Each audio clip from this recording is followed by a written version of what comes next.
Pushpa 2 movie ప్రస్తుతం వివాదాలకు care ఆఫ్గా మారిందని చెప్పడంలో ఎలాంటి సందేహం లేదు. పుష్ప 2 సినిమా ప్రీమియర్ షో సందర్భంగా సంధ్యా థియేటర్లో తొక్కిసలాట జరిగిన విషయం తెలిసిందే. కాగా ఈ ఘటనలో ఓ మహిళ మృతి చెందగా మరో బాలుడు తీవ్ర గాయాలతో ఆసుపత్రిలో చికిత్స పొందుతున్నాడు. అలాగే ఈ ఘటనకు సంబంధించి హీరో అల్లు అర్జున్ను తెలంగాణ పోలీసులు అరెస్ట్ చేయడం, ఆ తర్వాత బన్నీకి మధ్యంతర బెయిల్ మంజూరు చేయడం, ఇవన్నీ కూడా ఎప్పటికప్పుడు సోషల్ మీడియాలో వైరల్ అవుతూనే ఉన్నాయి. ప్రస్తుతం ఈ వివాదం రోజురోజుకి మరింత బలపడుతోంది.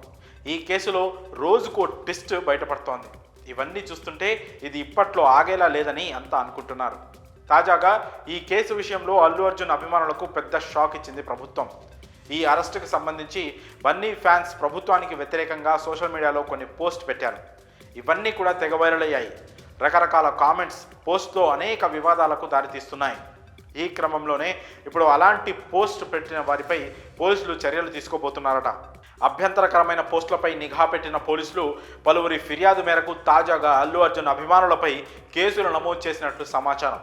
ఇందులో భాగంగా ఈ వ్యవహారంలో కీలకంగా ఉన్న పలువురు బన్నీ ఫ్యాన్స్కు పోలీసులు నోటీసులు జారీ చేసినట్టు తెలుస్తోంది.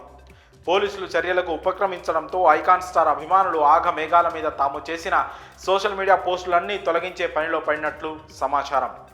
చూడబోతుంటే ఈ వివాదం ఇప్పట్లో ఆగేలా కనిపించడం లేదు. దానికి తోడు సోషల్ మీడియాలో వైరల్ అవుతున్న 2 లెటర్స్ కేసును మరో కోణంలో ఆలోచించేలా చేస్తున్నాయి. మరోవైపు పోలీసులు సంధ్యా థియేటర్ యాజమాన్యానికి కూడా సోకాజ్ నోటీసులు జారీ చేశారు. అందులో భాగంగా ప్రధానంగా 12 లోపాలు గుర్తించారు.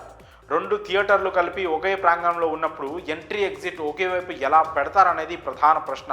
అల్లు అర్జున్ రాక గురించి స్థానిక పోలీసులకు తెలియజేయడంలో థియేటర్ యాజమాన్యం విఫలమైంది కదా అనేది మరో ప్రశ్న.